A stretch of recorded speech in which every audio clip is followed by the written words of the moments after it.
Pertanyaannya gini, kalau Muhammad Nabi terakhir, kenapa Nabi yang akan datang malah Nabi Isa? Ya karena Nabi Isa belum meninggal. Oke, setelah Muhammad masih ada Nabi nggak? Enggak, kan terakhir Muhammad. Oke, terakhir. Tapi nanti akan datang Nabi Isa nggak?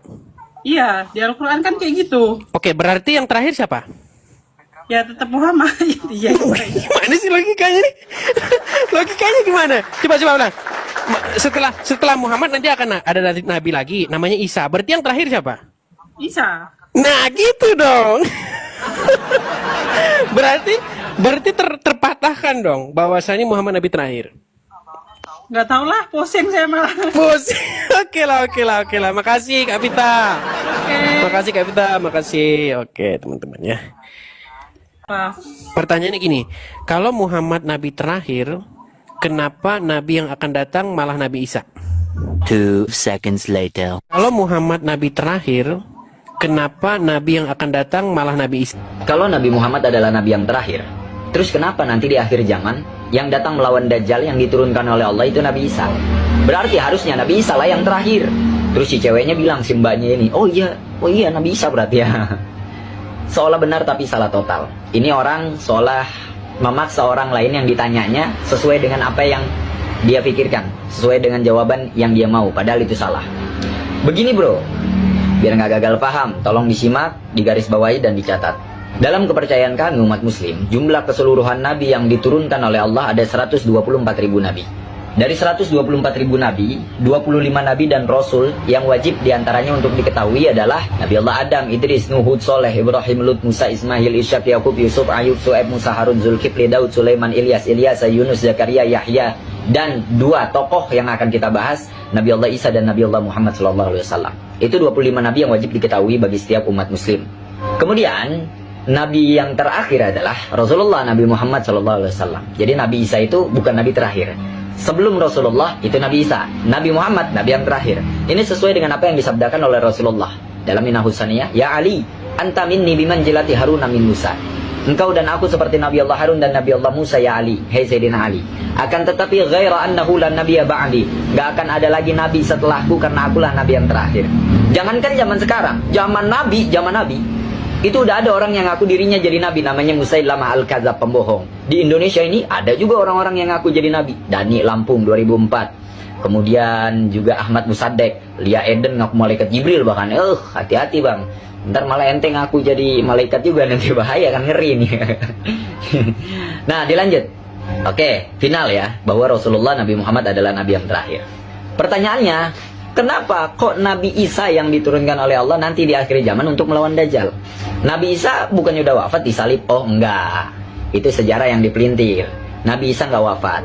Jadi pada saat Yahudi mau mensalib Nabi Allah Isa, Allah gantikan posisinya dengan muridnya yang berkhianat.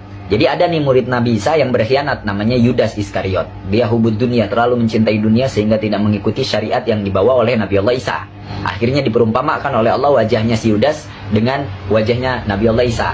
Nabi Allah Isa diangkat oleh Allah ke langit kedua. Jadi nanti di setiap langit itu, bukan nanti, sekarang pun, itu udah ditempati oleh para nabi. Ya, ini dibahas di dalam kisah Isra Mi'raj, teman-teman. Di langit pertama ada Nabi Allah Adam, langit kedua ada Nabi Allah Isa dan Yahya, langit ketiga ada Nabi Allah Yusuf, sampai ke langit ketujuh nanti ada Nabi Allah Ibrahim, di langit kelima ada Nabi Allah Musa. Nabi Allah Ibrahim itu bapaknya anak-anak kecil. Jadi anak-anak kecil yang meninggal nih umat muslim, yang ngurus itu Nabi Allah Ibrahim di langit ketujuh. Dan Nabi Allah Musa ini dulu pernah berbicara dengan Rasulullah, obrolan singkat pada saat Rasulullah Isra Mi'raj. Diberi perintah wahyu untuk melaksanakan sholat yang pada awalnya 50 waktu sholat. Ini panjang ceritanya. Yang pada intinya Nabi Allah Isa itu nggak meninggal, posisinya digantikan oleh Yudas Iskariot. Jadi yang disalib oleh Yahudi itu adalah Yudas Iskariot, murid yang berkhianat kepada Nabi Allah Isa, yang tidak mengikuti syariatnya. Nabi Isa ada di langit kedua. Dan nanti di akhir zaman, Nabi Isa ini akan turun ikut serta memerangi Dajjal. Tidak membawa syariat sendiri, tapi meneruskan syariatnya Rasulullah. Ikut sholatnya seperti sholat kita, sama fikihnya sama seperti kita. Dan ini terlalu panjang untuk dibahas. Jadi gitu bro, paham ya? Iyalah, jas merah, jangan lupakan sejarah. Ya teman-teman, itulah tadi jawaban yang sangat menohok dari seorang pemuda muslim menjawab kebotolan si Edis Sidaputar, Mr. Tando, Ya, kenapa Edis Sidaputar ini dulu dikenal atau terkenal dengan sebutan Mister Tando? Karena Edis Sidaputar itu dikenal dan terkenal sebagai Mister Tanya-Tanya Doang. Coba sekali ditanya, pasti dia mengkeret, nyungsep, dan selalu nerocos. Tidak ada dia menerima pertanyaan, tetapi maunya dia 100% hanya mau bertanya. Itulah Edis Sidaputar. Dan ketika dia bertanya, dia selalu memaksakan kehendak, ya, ingin agar muslim itu menuruti apa kemauan di dalam pikirannya, yang justru itu menunjukkan kebotolan si Edis Sidaputar, Mister Tando, Mister Tanya-Tanya Doang ini. Dan lagian si Mister Edis Sidaputar, Mister Tando ini adalah seorang pembual dan pembohong. Pernah dulu ketika debat di voice note WhatsApp yang kebanyakan diupload di YouTube juga, Mister Tando Edis Sidaputar ini ngaku katanya pernah khatam Al-Quran berkali-kali, tetapi ketika ditanya khatam apa, khatam mendengar, teman-teman. Jadi tidak sebagaimana umat Islam ya, kalau khatam ya khatam membaca dalam original teks Al-Quran, yaitu bahasa Arab, bukan terjemahannya. Dan pengakuan dari Edis Sidaputar, Mister Tando ini, dia ngaku khatam Al-Quran tetapi khatam mendengar.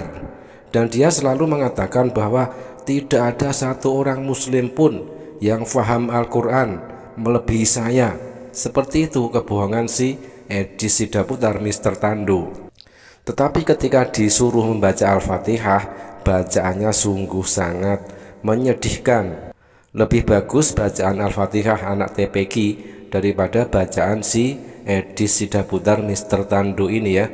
Tetapi sombongnya minta ampun. Dan ketika di dalam sebuah diskusi atau perdebatan, selalu seperti itu yang dilakukannya, memaksakan kehendak, memaksakan pikirannya ke pikiran orang lain. Dan intinya si Edis Sidaputar ini selalu ketakutan ketika ditanya. Dia maunya hanya cuma ingin bertanya-tanya terus dan memaksakan kehendak itu. Tetapi dengan satu poin yang sudah dijawab oleh pemuda muslim tadi, membuktikan betapa botolnya si Edis Sidaputar, Mister Tando ini ya, Mister Tanya-Tanya Doang ini. Di sini Mister Tando Edis Sidaputar sok pinter gitu ya. Kemungkinan di kalangan umat Kristen dia dianggap ahli atau pinter, tetapi ketika dia berhadapan dengan muslim yang faham, sangat jelas sekali terlihat betapa tulul dan botolnya si Edis Sidaputar, Mister Tando, Mister Tanya-Tanya Doang ini. Dan satu lagi kebohongan Edis Sidaputar, Mister Tando ini, dulu Edis ini pernah ngaku sebagai mu'alaf demi untuk mencari sesuap nasi ya. Dia mengemis makanan di masjid-masjid dengan modus mengaku dia adalah seorang mu'alaf, tetapi padahal dia adalah oten sejati. Demikian sahabat, telah kita tampilkan sebuah jawaban yang sangat menohok dari seorang pemuda muslim yang menjawab kebotolan dan ketululan dari Mister Tando Edis Sidaputar. Mudah-mudahan bermanfaat. Jazakumullah khairan kasiron. Wassalamualaikum warahmatullahi wabarakatuh.